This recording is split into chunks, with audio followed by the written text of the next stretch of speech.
Shimla Goswami mobile बावड़ सामनी। आपके पास Nokia का phone है, नोकिया मॉडल दिखाता हूँ आपको एक बार। ये देखिए 1304 ऑन ऑफ बटन वर्क नहीं कर रहा है तो आप क्या करेंगे, यहाँ से जंप कर लेंगे, यहाँ से ऑन ऑफ के बीच वाले में लगा देंगे। जैसे बीच में ऑन ऑफ में होता है,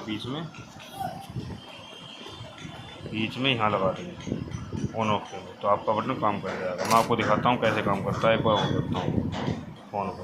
ये देखिए मैंने फ़ोन कर दिया है चालू, और मैं इसे बटन दबाता हूँ ऑन का।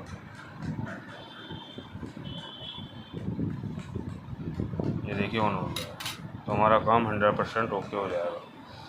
अब हमें क्या करना है, जो बीच का पॉइंट है ऑन ऑफ वाला बटन में बीच में जंपर लेके वहाँ पे लगा देना, जहाँ भी दिखाया था बीच। तो थैंक यू भाइयों। मैं गोस्वामी मोबाइल बावड़ सामने दुर्गा मार्केट। Thank you.